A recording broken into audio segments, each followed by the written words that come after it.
In the summer of 1943, the fate of the world hung in the balance on the vast, rolling plains of western Russia. This was the setting for the Battle of Kursk, the largest tank battle in history and one of the most pivotal clashes of World War II. It was a monumental struggle of steel and will that would ultimately decide the outcome on the Eastern Front.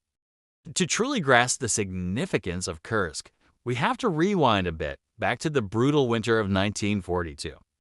The German Sixth Army had just been annihilated at Stalingrad, a defeat that sent shockwaves through the Third Reich. For the first time, the myth of German invincibility was shattered. The Red Army, emboldened by their victory, pushed westward, carving out a massive bulge in the German lines as salients entered around the city of Kursk. This bulge, sticking out nearly 150 miles into German-held territory, was both a threat and an opportunity. For Adolf Hitler, the Kursk salient was an irresistible target.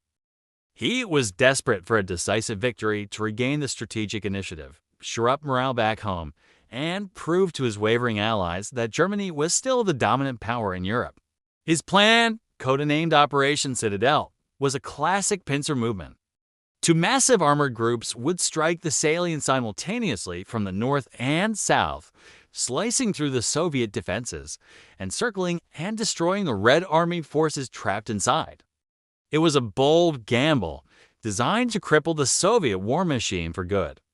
To carry out this ambitious plan, Germany assembled an unprecedented concentration of military might.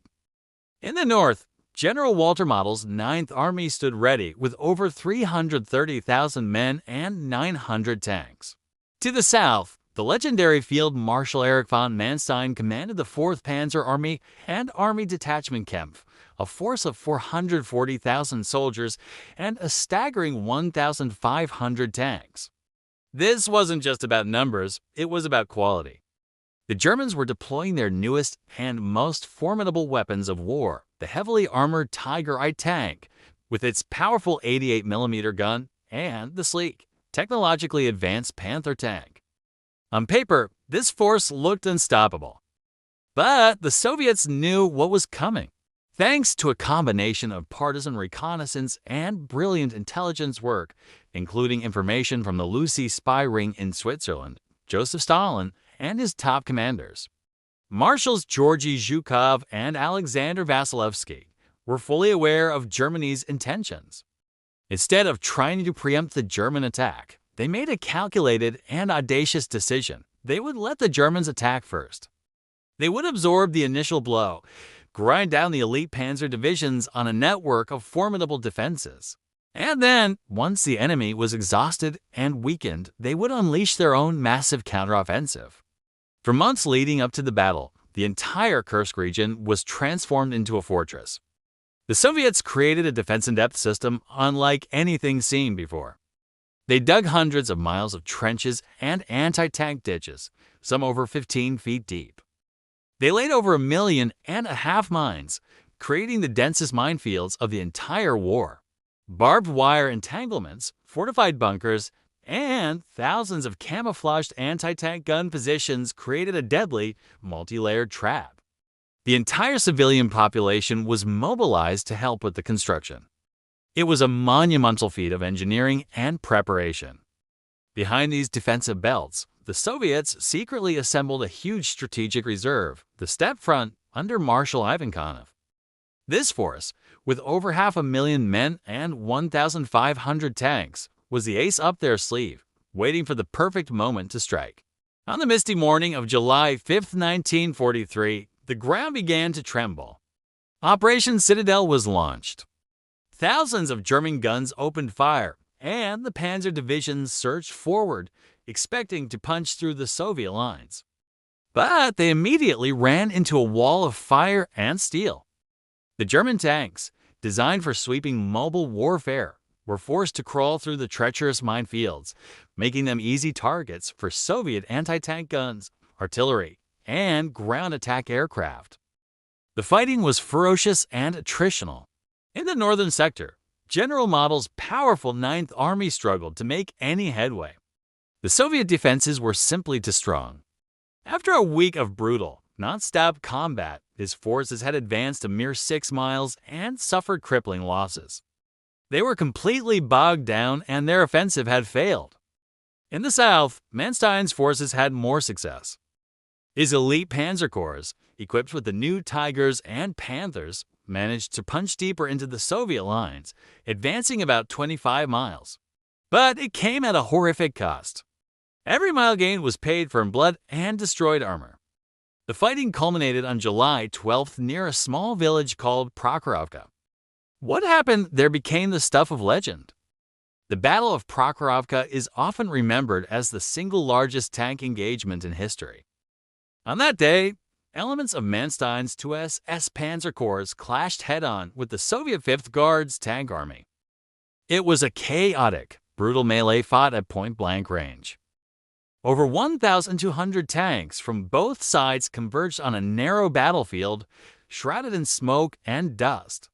The technically superior German Tigers and Panthers found themselves swarmed by waves of nimble Soviet T-34s.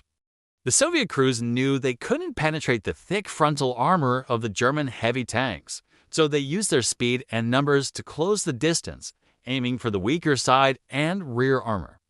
Tanks rammed each other, crews bailed out of burning machines, and the battlefield became a fiery graveyard of twisted metal. By the end of the day, both sides had suffered devastating losses, but the German advance had been decisively stopped. The southern pincer of Operation Citadel was broken. Just as the German offensive in the south ground to a halt, the Soviets sprung their trap.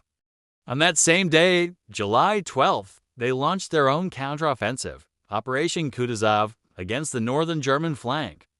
The exhausted and depleted German Ninth Army was now on the defensive, facing a fresh and powerful Soviet onslaught. They were pushed back relentlessly. By July 23rd, the northern part of the Kursk salient was back in Soviet hands.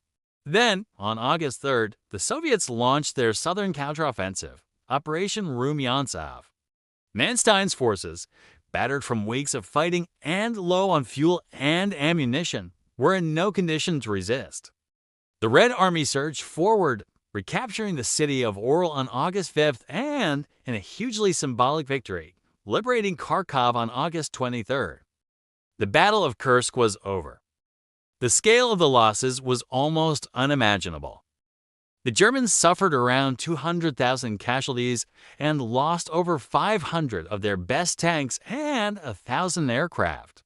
The Soviet Union's losses were even more staggering, over 860,000 casualties and more than 1,600 tanks. But there was a critical difference. The Soviets, with their vast manpower reserves and industrial capacity, could replace their losses. Germany could not. The elite panzer divisions, the very heart of the Wehrmacht's offensive power, were shattered and would never fully recover. The Battle of Kursk was the definitive turning point on the Eastern Front. Never again would Germany be able to launch a major strategic offensive in the East. From this point forward, the strategic initiative belonged entirely to the Red Army. For the rest of the war, the story of the Eastern Front would be one of a relentless Soviet advance, pushing the German army all the way back to the streets of Berlin. The battle's impact was felt across the globe. It proved the importance of intelligence, deep defensive planning, and sheer industrial and numerical might in modern warfare. For the Western Allies, the German defeat at Kursk was a massive boost. It forced Hitler to divert troops and resources away from the West, directly aiding the Allied invasion of Sicily and paving the way for the D-Day landings in Normandy a year later. Today, the fields around Kursk are peaceful, but they are dotted with memorials and museums that stand as a solemn tribute to the incredible sacrifice of the soldiers who fought there. The Battle of Kursk remains a powerful symbol of Soviet resilience and a stark reminder of the terrible cost of war. It was more than just a battle. It was a clash of titans, a firestorm of steel that forged the fate of Europe and changed the course of world history forever. Thanks for watching. If you found this video interesting, please consider liking it and subscribing to our channel for more deep dives into History Us Most. Crucial moments.